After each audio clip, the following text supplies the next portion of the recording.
Hey guys, I'm doing a wrap up on the month that was. We just finished up a series of interviews on the U.S. criminal justice system, and as is always the case, just had a ton. I feel like I gleaned and learned. Just wanted to bring a couple things into focus from those four different interviews we did, as not only as a statement of summary, but to also like draw attention to what I think is a really important point, and that is like it seems like there's polarity in understanding between when we talk about criminal justice system, this idea of punitive versus restorative, and like kind of two poles of thinking. And as you get in there and have conversations with professionals, nonprofit leaders, ex-offenders, or those that have been incarcerated, it does seem like there's like a you're either on one side of the equation, one side of the pole, or one side of the gamut, or the other. And yet, what I noticed in interviewing all those individuals, both again, we talked to some nonprofit leaders that, like, I would really term them like a spiritual mother and father to a lot of inmates. Charlie and his wife out in Texas, and um, we talked to them. I talked to a senior deputy district attorney, talked to a law enforcement officer, talked to somebody who'd been incarcerated. Let's see who else we spent some time with. Spent some time with Jackie Durant, who runs a nonprofit that's strictly focused on restorative justice practices. Like, what I heard from every single one of them was everybody wants restorative justice. I didn't hear anybody say restorative justice is a waste of time, it's not effective. I also didn't hear anybody say that once a criminal, always a criminal. I think from like both sides of the counter, again, nonprofit leaders as well as law enforcement, there was a pretty strong theme and recognition and understanding that the criminal justice system needs to include restorative elements. However, there was a pretty emphatic, like, let's define what is restorative, and let's make sure it's not quote unquote fluff, but it actually addresses the offense, the offender, the victim, brings both those parties together, acknowledges a need for healing, recognizes a path to repair both parties, um, whatever was injuring both parties. So yeah, for me, I just feel like at the end of the day, all those conversations, like, actually everybody is on the same team, trying to get the same thing done. Um, I also heard a lot of statements about, like, yeah, there is a need for restorative justice programs. So it's not enough to just put somebody behind bars, but there needs to be a process whereby those that are incarcerated, like, they can engage with programs that would be, giving them a leg up as they get back out into society or get out of jail and incarceration moments. And like, when they step back into society, are they actually prepared and ready? And to assume that they'll be ready just because they serve time is completely short-sighted. If you're not giving them different tools and you're not acknowledging that they need to learn a different path, they're probably not going to be successful when they get back on the outside. So yeah, again, it felt like kind of everybody was in agreement, even though when I'm in the community, it feels like there's almost disagreement between law enforcement and restorative justice practitioners. And so that felt refreshing, felt encouraging. And I do think there's a really big takeaway, understanding trauma, that those that inflict trauma have themselves been the recipients of trauma. So their lens at whatever level is, off, askew, marred, whatever.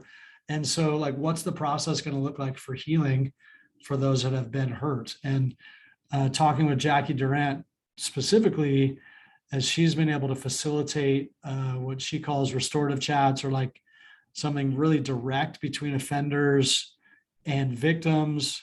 It, like, hearing her stories brings so much hope, where offenders or criminals or those that have wronged somebody literally don't understand and think and know the impact that their actions and behaviors have had on someone. But yet when they're in that restorative conversation, they actually have to face their victim and own up to the wrongdoing that they did do.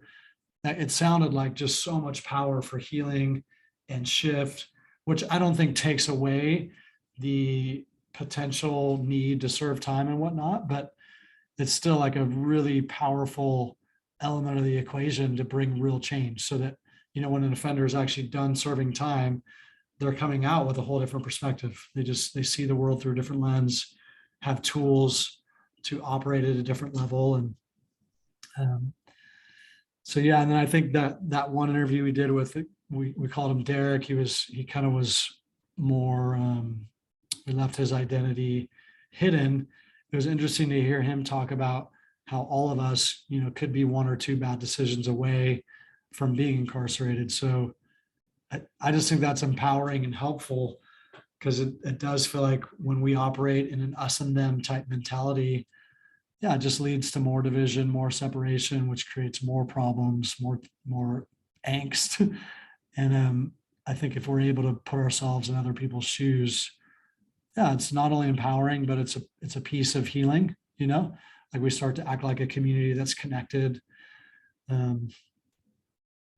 Yeah, and then I do want to highlight that, from the interview we did with the senior deputy district attorney, Sarah Murphy, she was like, hey, when we're talking about serial offenders, she's like, yeah, I believe in restorative justice, but I also believe in accountability. And because, they're actually dealing with a different side of the equation, where there's so much decriminalization happening in our state, specifically here in California, that they're like, we don't even feel like we have the equipment at times or the tools at times to keep people safe. And like literally crimes are being committed and there's no ability to hold those criminals accountable. And so she's like, while I believe in restorative justice and want it to become a norm, I also want to make sure that people are held accountable, people that are perpetuating violence and creating a lack of safety in our communities. And then she did speak to like serial offenders. Maybe those are violent offenders, domestic violence. Maybe it's sexual predators. She's like, at a certain level, if people's behaviors aren't changing, then they need to be held to account and kept away from society. Like she used the language like, you're on a timeout. You're no longer safe, so you need to be put in a different place. And hopefully in that different place, you're not allowed to hurt others. And so obviously that's a big piece of the equation that we don't want to minimize and talk away.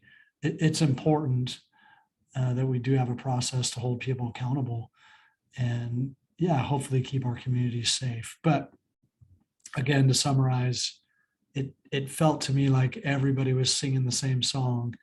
And that is like restorative justice programs that hold offenders accountable, create opportunities to repair harm that they've created, and then also give them an opportunity to learn a different way of going about their business, which hopefully when they're done with serving their time, they can,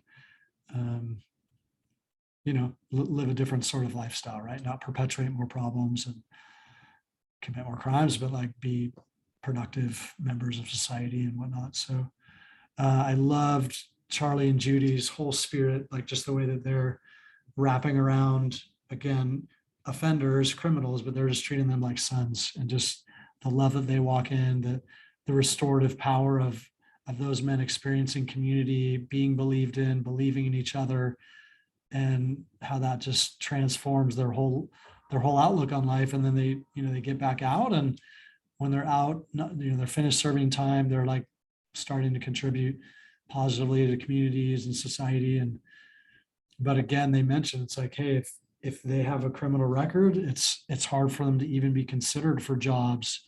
It's hard for them to even be considered for places to live, even if in their opinion they're like, hey, they're doing really good, they're solid, they're healthy. And so thus, again, harping on that point of like, are there programs out there that offenders can access that they need? Is because maybe they're not in a more normal situation like you and I that haven't done time. So Yeah, I know. I loved it. There was so much gold in those interviews. And I think as I'm summarizing all this, I would encourage you guys, if you haven't taken the time, like go back, check them out, get on our YouTube page, or just pop up a podcast outlet. We're on iTunes, and I think across other platforms too, Pod Stitcher, Podbean. Yeah, and take time, because I think there's a lot that those of us that don't think a lot about the criminal justice system here in the US, I think there's a lot of good information we can glean. So yeah, I hope there are some gold and some nuggets in there for you guys. And just wanted to highlight some of those thoughts. And we'll talk to you guys soon. Peace.